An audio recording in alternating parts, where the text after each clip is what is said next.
ঝগড়া মান অভিমান স্বামী স্ত্রীর মাঝে হতেই পারে, এক ছাদের নিচে থাকবে, মাঝে মাঝে ঝগড়া মান অভিমান এগুলো হতেই পারে, অস্বাভাবিক নয়। কিন্তু স্বামীকে নারায়ণ স্বরূপে দর্শনের কথা বলা হয়েছে শাস্ত্র। আজকাল আমরা তো বিবাহের পরে আমরা বলি, স্ত্রী স্বামীকে বলে তুমি আমার বন্ধু, তুমি আমার বন্ধু, এবং তুমি আমার বন্ধু। আর স্বামী বলছে তুমি আমার কি বান্ধবী, বান্ধবী। তাহলে আমরা প্রথমেই তুমি আমার বান্ধবী আর তুমি আমার বান্ধব, সম্পর্কটা আমরা এইদিকে নিয়ে যাচ্ছি। কিন্তু স্বামী স্ত্রীর সঙ্গে সম্পর্কটা মধুর রসের সম্পর্ক, বুঝি না, বুঝতে সমর্থ নয়। প্রত্যেক নারী আদ্যশক্তি মহামায়ার অংশ স্বরূপা। নারী যেমন, স্ত্রী যেমন ঘুম থেকে উঠে স্বামীকে প্রণাম দেবে, প্রণাম কি দেও? দিচ্ছ না? গৌর প্রেমানন্দে প্রত্যেক স্বামীও অন্তর থেকে স্ত্রীকে একটা প্রণাম দেবে। এটা আমার কথা নয়, মহাভারতের কথা। অর্জুন যখন গান্ডীবটা হাতে তুলে নিয়েছিলেন, আমাদের যারা আমরা যারা বৈষ্ণবীয় ধারায় আমরা ঘুম থেকে উঠে স্বামী স্ত্রীকে প্রণাম দেয়, স্ত্রীও স্বামীকে প্রণাম দেয়। কি বলে? বাঞ্ছা কল্পতরুভ্যশ্চ কৃপা সিন্ধুভয়শ্চ পতিতানাং পাবনেভ্যো বৈষ্ণবেভ্যো নমো নমঃ। আর মনে রাখবে, যারা প্রসাদ পাচ্ছ তারা যদি সংসার জীবনে স্ত্রীর গায়ে হাত তুলো, আরো বেশি শাস্তি পাবে। কারণ কি? সে কৃষ্ণের সেবিকা, সে কৃষ্ণের সেবক, সাবধান। এখানে শাস্তিটা আরো বেশি। নিজের নয়, কৃষ্ণের সংসার করছো, বৈষ্ণব অপরাধ হয়ে যাবে।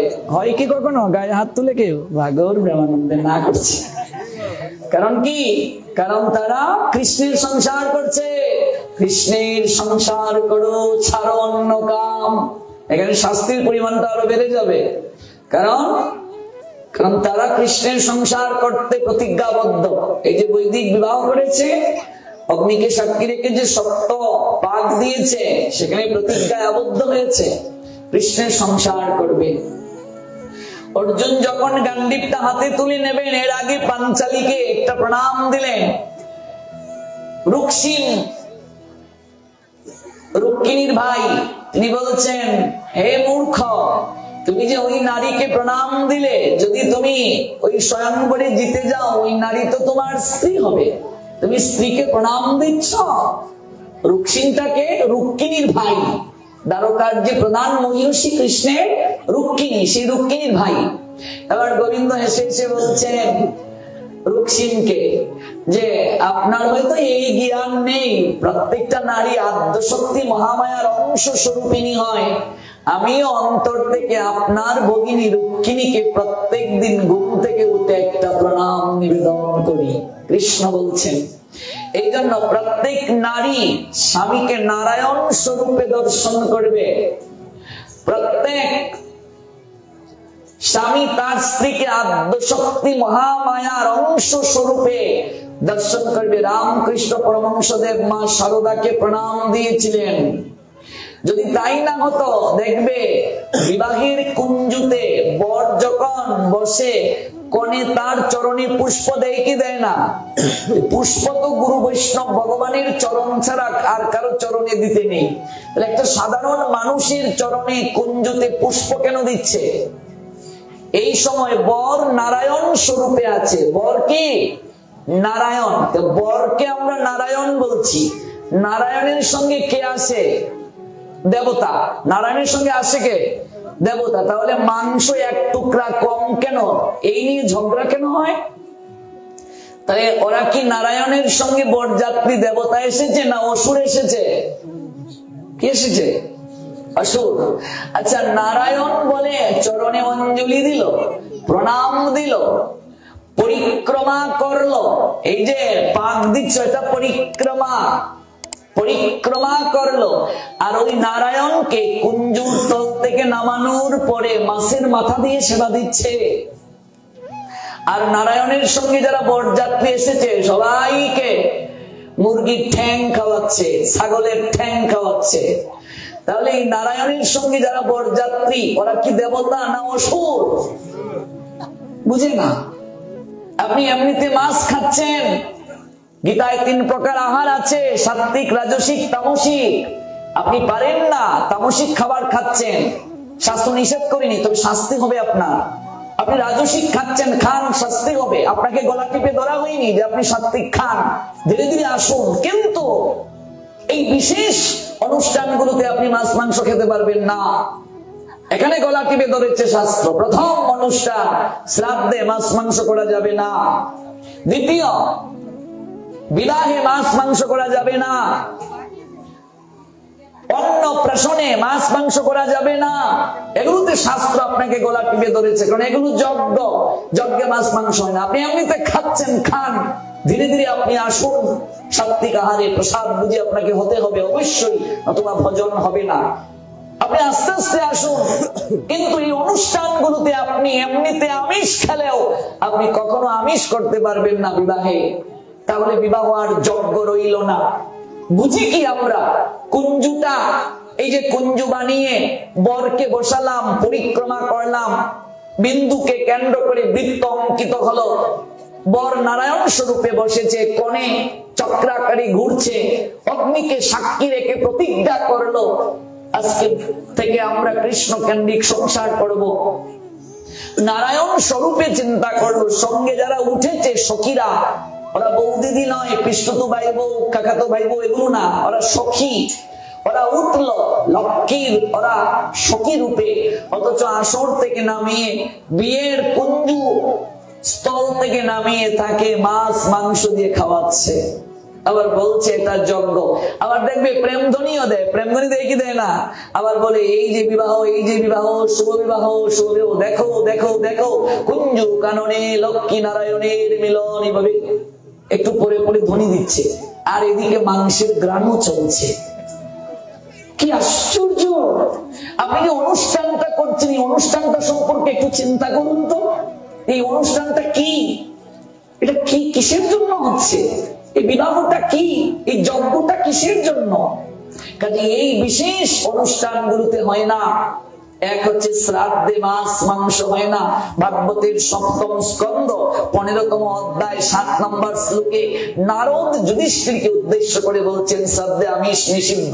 বাড়িতে ভাগবত যাদের আছে মিলিয়ে দেখবে, ভাগবতের কত স্কন্ধ? 7ম স্কন্ধ, অধ্যায় কত? 15, শ্লোক কত? 7। শ্লোকটা গিয়ে বাড়িতে দেখবে যাদের নিয়ে ভাগবত আছে। 7ম স্কন্ধ 15তম অধ্যায় 7 নম্বর শ্লোক। এখানে ডিরেক্ট বলা হয়েছে শ্রাদ্ধে মাছ মাংস করা যাবে না। দ্বিতীয়, বিবাহে করা যাবে না। অন্নপ্রাশনে মাছ মাংস করা যাবে না। জীবনের সর্বপ্রথম আপনি মুখে অন্ন দেবেন, ভগবানের প্রসাদ দিতে হবে। তারপর কি? বিবাহ বার্ষিকী, জন্মতিথি, এগুলোতে মাছ মাংস করা যাবে না, উচিত নয়।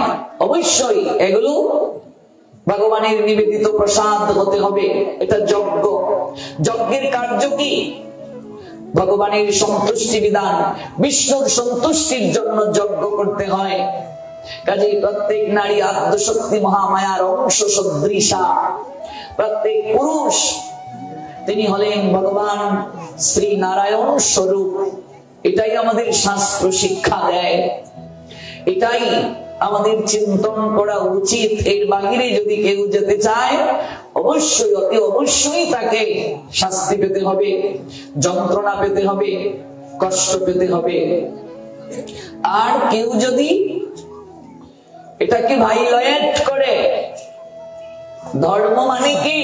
ভগবানের আইন, আইনকে যদি ভাইলেট করে, ভাইলেট মানে লঙ্ঘন করা, যদি কেউ লঙ্ঘন করে শাস্তি অবশ্যই সে প্রাপ্ত হবে। কাজে আমরা যেন অহংকারী না হই, আমরা যেন সংসার জীবনে গিয়ে আমার আমার করে অহংকারী না হই। অহংকারী ব্যক্তির গতি কি? ওই গতি নারদ বলছেন, তোরা ধনমদে মত্ত হয়ে অহংকারী হয়ে সাধুকে পর্যন্ত মর্যাদা করছিস না। সাধুকে দর্শন মাত্র প্রণাম দিতে হয়, প্রণামও দিলি না, আর বস্ত্র পরিধান করলি না। বস্ত্র দেয়া হলো লজ্জা নিবৃত্তির জন্য, আর তোরা বস্ত্র খুলে পাপ আচরণ করছিস, পাপ কার্য করছিস। যা, তোদেরকে যেন আর কোনোদিন বস্ত্রই পড়তে না হয়। আমি অভিশাপ দিলাম, তোরা বৃক্ষ কুলে গিয়ে জন্মগ্রহণ কর। নারদ অভিসম্পাদ দিয়ে দিলেন। এবার কুবেরের দুই পুত্র নলার মণিগ্রীব চরণে পড়ে কান্না করছে নারদের। আমাদের সনাতন শাস্ত্রে মদ খাওয়া দূরের কথা, মদ যদি কেউ স্পর্শ করে, কি বলছি কথাটা, মদ যদি কেউ স্পর্শ করে তাহলেও তাকে 3 দিন না খেয়ে সূর্য দর্শন করে পঞ্চগব্য দ্বারা তাকে প্রায়শ্চিত্ত করতে হবে। যদি এখানে এমন কেউ গুণধর ছেলে থেকে থাকো, মদের অভ্যাস আছে গ্রহণের, সতর্ক হয়ে যাও। এই যে ক্যালিফোর্নিয়ায় অগ্নি জ্বলছে, লাভা আসছে ধেয়ে, এটা আমাদের নরক। 28 প্রকার নরকের মাঝে একটা নরকের বর্ণনা আছে, অয়পান নরক।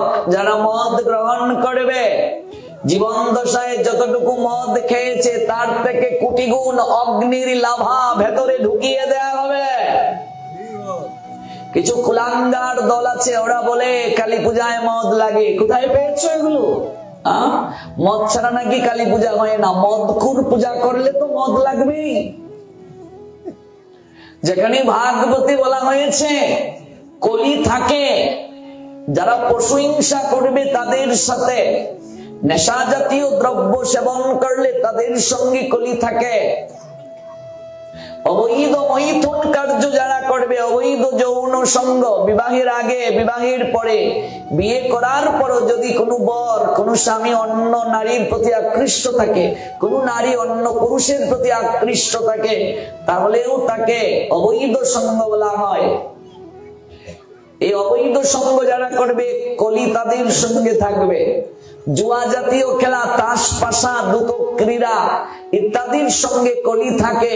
এই 4 জায়গায় কলির বাসস্থান। পরীক্ষিত মহারাজের শাসন আমলে আজ থেকে 5000